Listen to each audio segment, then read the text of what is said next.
Hello दोस्तों, welcome to my YouTube channel. आज मैं एक्सप्लेनेशन करूंगा जुजुत्सु काइसेन सीजन 3 का एपिसोड 1।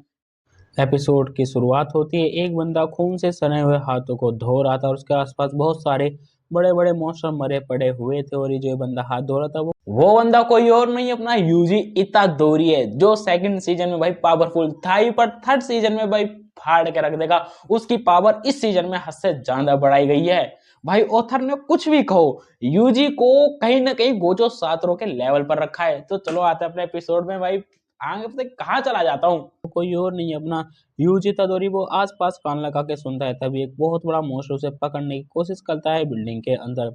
यूजी तदोरी पूरे जोश से वहां से कूद के छलांग मार के वहां से चला जाता है, पर थोड़ी देर के बाद ही उस मॉन्स्टर को कोई मार देता है। अब मैं बताता हूँ, ये बात तो यूजी को भी नहीं पता था कि उन मॉन्स्टर को मार कौन रहा है, पर यूजी को ये पता था कि उन मॉन्स्टर को मार तो कोई ना कोई रहा है। और मैं बता दूं, कोई और नहीं, यूटा मार रहा है, क्योंकि यूटा के सीनियर्स यानी कि हाई अथॉरिटी वालों ने यूजी को मारने के लिए भेजा है। उनका समझना ये है कि यूजी सुकना का वेजल है, वो हमारे लिए खतरा बन सकता है। तो भाई यूटा इसके पीछे लगा हुआ है कुत्तों की तरह यूजी को मारने के लिए। और यूजी को कहीं ना कहीं पता है कि उसके पीछे कोई ना कोई लगा पड़ा है मारने के लिए, पर इस समय उसे नहीं पता कि कौन उसे मारने के लिए उसके पीछे लगा पड़ा है। आइए अपने एपिसोड पे आते वापस। ये बात यूजी तदोरी को भी पता नहीं थी कि इस मॉन्स्टर को किसने मारा, और फिर वो वहां से भाग लगता है, क्योंकि यहाँ पर उसके पीछे बहुत सारे मॉन्स्टर पड़े थे जो यूजी को मारना चाहते थे। चाहे वो भागते भागते एक बिल्डिंग के अंदर घुस जाता है, उसके ऊपर फिर से मॉन्स्टर हमला करते हैं, पर यूजी तदोरी उन्हें भी निपटाता हो जाता है। तब एक उड़ने वाला मॉन्स्टर आता है और वो यूजी तदोरी को पकड़ लेता है, अपने हाथों से दूर फेंकने की कोशिश करता है, पर जैसे वो मॉन्स्टर यूजी तदोरी को दूर फेंकता है, तभी उस मॉन्स्टर को भी हवा में कोई मार देता है। और हमें अब तुम ये अंदाजा लगा लो कि उस बड़े से मॉन्स्टर ने यूजी तदोरी को पकड़ लिया था। हो सकता था कि यूजू से पीट के भाग सकता था मॉन्स्टर को, पर नहीं। यहां से एक चीज पता चलती है, जिस मॉन्स्टर ने यूजू को पकड़ा था वो ताकतवर था, नहीं तो आम मॉन्स्टर तो भाई यूजू को पकड़ भी नहीं पा रहे थे। समझ जाओ, कुछ मॉन्स्टर भाई यूजी के लेवल पर भी हैं, पर उस मॉन्स्टर को भाई एक झटके के अंदर हवा में ही यूटा ने वही निपटा दिया। ये बात भी यूजी को नहीं पता थी। आइए अपने एपिसोड पर वापस आते हैं। मैं बीच बीच में आगे भाई सारी डिटेल बताता रहूंगा, जिससे भाई मजा आता रहेगा। मैं इनके बारे में बोलना जब चालू कर देता हूँ ना भाई, बस मतलब फिर बोलने लगा, मतलब मन से आता है कि बोलते जाओ। अब फिर आते आ रहा है एपिसोड में तो घंटों का बैठ जाएगा ये। यहाँ दिखाया जाता है वो मॉन्स्टर मरने के बाद एक बिल्डिंग के ऊपर गिरता है, और हमें थोड़ी देर के बाद दिखाया जाता है यहाँ पे यूजी के ऊपर कटान लेके यूटा चढ़ा हुआ है, यानी कि यूटा आ चुका है यूजी को मारने के लिए। फिर हमें थोड़ी देर के बाद फाइनली यूटा का फेस रिवील हो जाता है, और वो दिखाया जाता है भाई भूखा शेर की तरह यूजी पर टूटा पड़ा है। पर यहाँ पे एक क्लाइमैक्स है, वो धीरे धीरे मैं तुम्हें आगे बताऊंगा। यहाँ दिखाया जाता है जेनन, यहाँ से सीन करता और हमें दिखाया जाता है जेनन क्लेन का हेडक्वार्टर।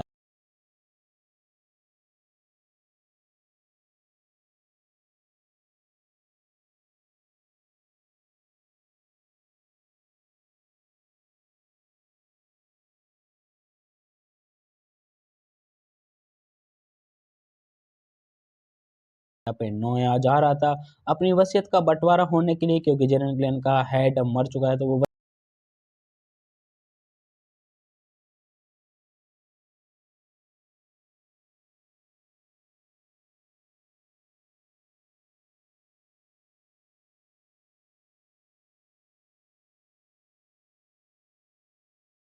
वसीयत का बंटवारा करने के लिए वो जा रहे थे। और यहाँ पर नोया को दिखाया जाता है, जो कि उसे पता था कि अगला हेड वही बनेगा, क्योंकि जेनिची और ओगी किसी भी कीमत पर हेड नहीं बन सकते।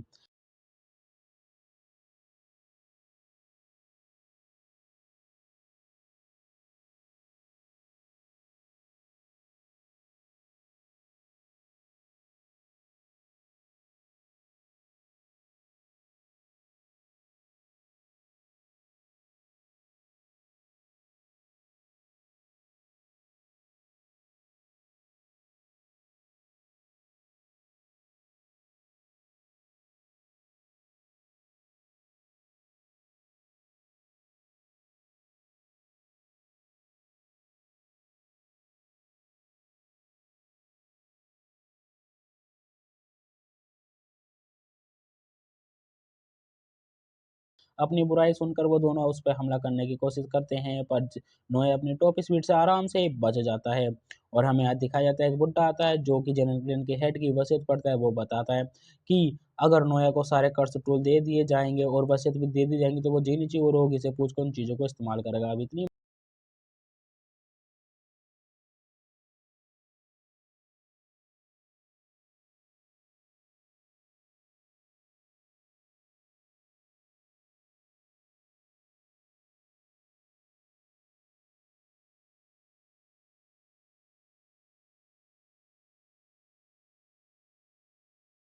बात सुनकर नोया इस बात को सुनकर चिढ़ जाता है और वहाँ पे जिन्नी चोर की राजी हो जाते हैं और फिर से वो बताता है कि अगर अगर सातों जो मर जाता है तो सारी की सारी चीजें फुसिगुरु के पास चली जाएंगी। अभी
सुनने के बाद नोया का खून खोल उठता है। वो कहता है कि मैं किसी भी कीमत पर उसे नहीं दूंगा और वो फुसिग्रो को मारने के लिए चला जाता है। वो माकी के बारे में पूछता है पर माकी के बारे में इसकी माँ को कुछ नहीं पता था। उसकी माता जी उसके फीते वीते बांधती है और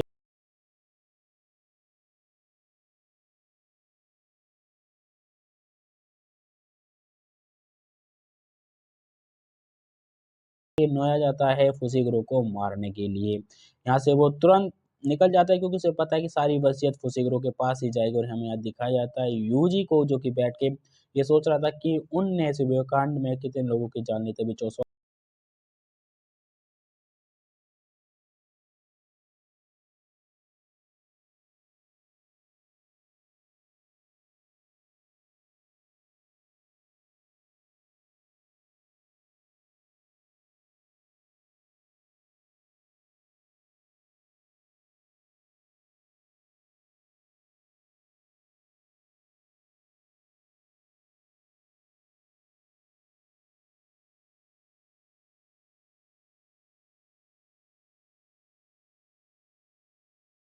आता है और कहता है तुम यहाँ क्यों बैठे हो।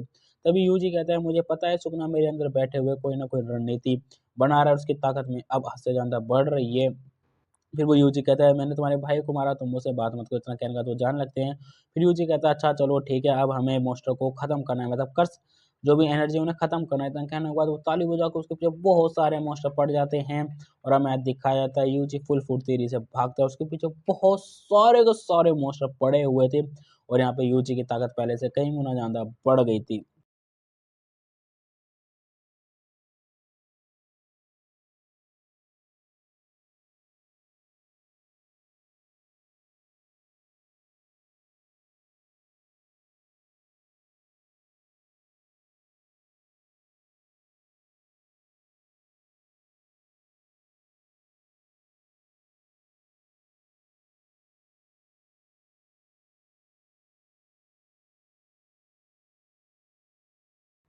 क्योंकि वो एक एक पंच में के मॉन्स्टर को ऐसे खत्म कर रहा था जैसे कि वो चील कौवा हो या फिर एक चींटी हो।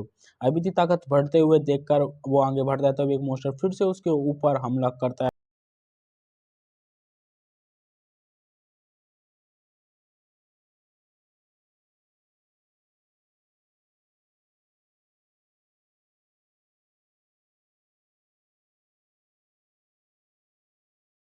पर वो उस मॉन्स्टर के हमले से बच जाता है और छलांग मारकर दूसरी तरफ चला जाता है। पर जब हमें दिखाया जाता है उसके पीछे एक दो नहीं हजारों की संख्या में मॉन्स्टर पड़े हुए हैं और वो भागता हुआ एक टनल में जाता है क्योंकि टनल में खड़ा था चोसो। इनकी रणनीति थी कि वो मॉन्स्टर को अपने पीछे लाएगा और चोसो अपने टेक्निक से सारे मॉन्स्टर को एक बार में खत्म कर देगा।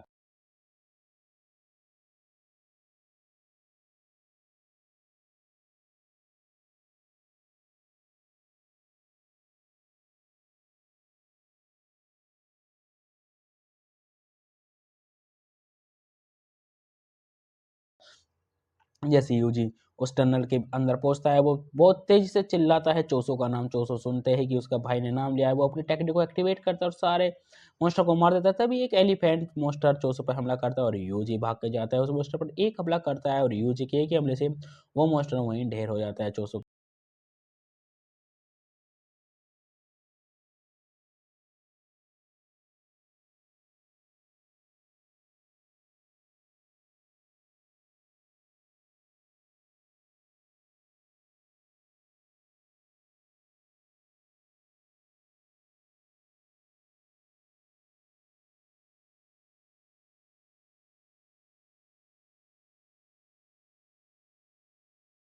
कहता है तो पहले के मुकाबले कई गुना ज़्यादा ताकतवर हो गया। तो यूजी कहता है कुछ इससे बेहतर नहीं कह सकते। इतना कहने के बाद वो आपस में एक-दूसरे की तारीफ़ करने लगते हैं।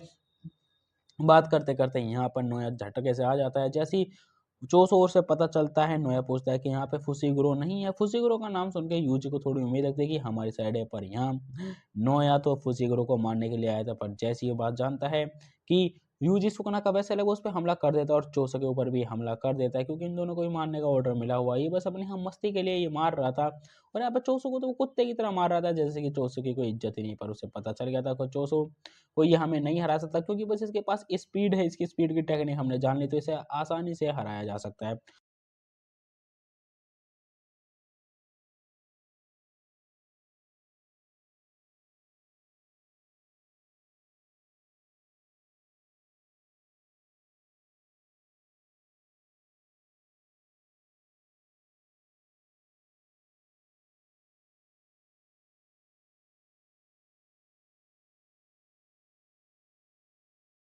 मतलब चूसों को यकीन था कि इसे हराया जा सकता है और यहाँ पे हमें बहुत सारा ऑरा देखने को मिलता है।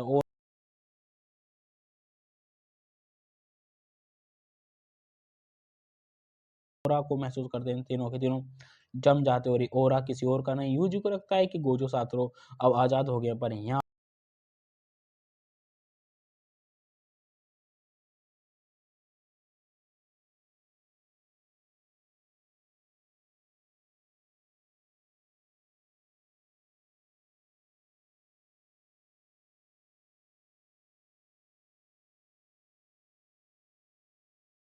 पर वो यूटा का और होता है। यूटा भाई आता है, तभी चोसो को पता चल जाता है कि वो यूटा को किसी भी कीमत पर नहीं हरा सकता। यहाँ पर यूटा आया था यूजी को मारने के लिए। वो पूछता है यूजी कौन है और वो अपने कटाना निकालता है और यहाँ पे नोया कहता है मैं तुम्हारी साइड हूँ, मुझे भी यहाँ पे सुकुना के वेसल को मारने के लिए भेजा गया है।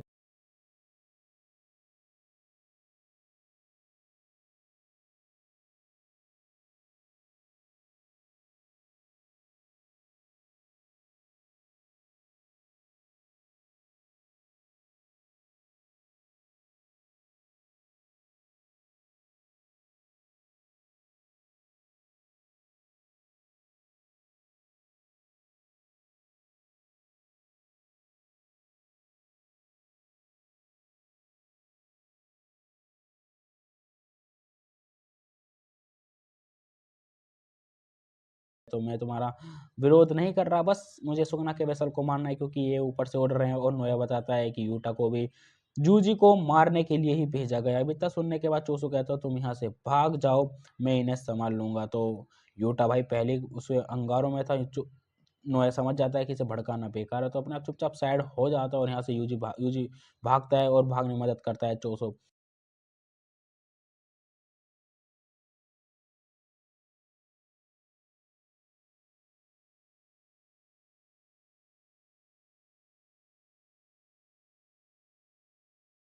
पर यूटा बहुत तेज था, तो वो यूजी का पीछा करने लगता है और यहाँ पर नोया और चोसो बचते हैं। और यहाँ पे इन दोनों के बीच में फाइट होती है और हमें फिर से सीन दिखाया जाता है शुरू वाला, जहाँ पे कट्टाना लेकर यूजी के ऊपर चढ़ा हुआ था अपना यूटा। और यहाँ पे इन दोनों की फाइट स्टार्ट होती है। पता नहीं किसी रूम में घुसे हो तो वहाँ पे तलवारें चल रही थी, पर यूजी एक एक तलवारों को डॉच करता हुआ बाहर जाता है, पर वो यूटा के हमले से नहीं बच पाता।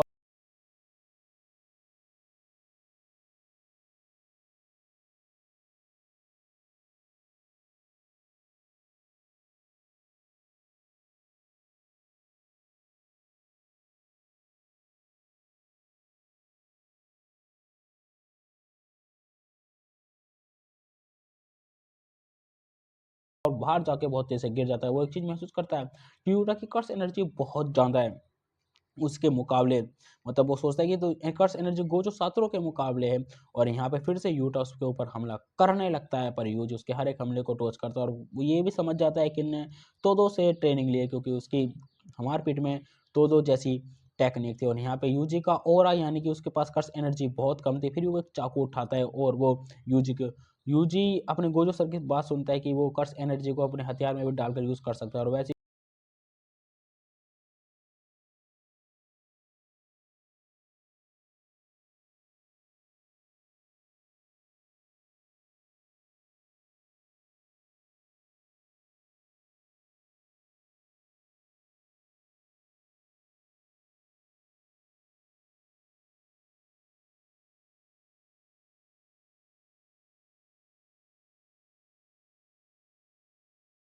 गोजो सातोरू की बताई हुई टेक्निक को यूज करता है और अपनी कर्स एनर्जी को चाकू में डालकर यूटा पर हमला कर देता है। पर ये हमला कुछ ज्यादा तेज था, पर जैसे तैसे करके अपना यूजी उसकी तलवार तोड़ देता है यूटा की। भाई ये सीन तो मुझे बढ़िया लगा।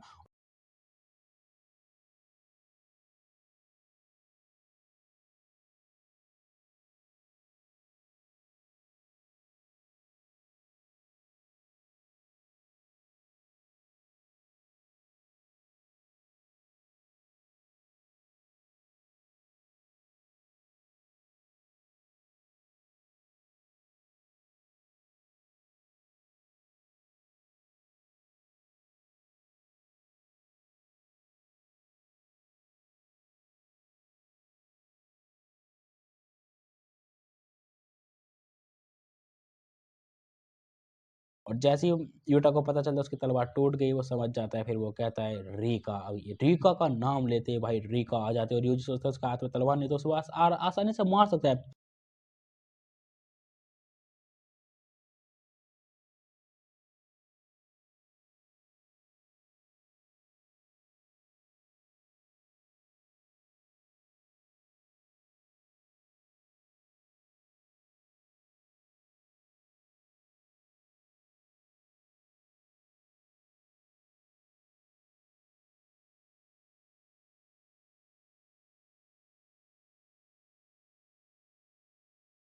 पर पीछे से रीका इनविजिबल होकर आती है और यूजी को वहीं पकड़ लेती है और यूजी को कुछ समझ में भी नहीं आता कि क्या हो रहा है क्या नहीं। तभी यहाँ पर यूटा अपनी तलवार टूटी तलवार लेता है और यूजी की तरफ बढ़ने लगता है। भाई यूजी यहाँ पे बिल्कुल भी नहीं हिच पा रहा था और वहां पर वो यूजी को मारते वक्त कह रहा था मुझे माफ करना, और वो यूजी के छाती के आर पार तलवार कर देता है, उसका ब्लड निकलता है।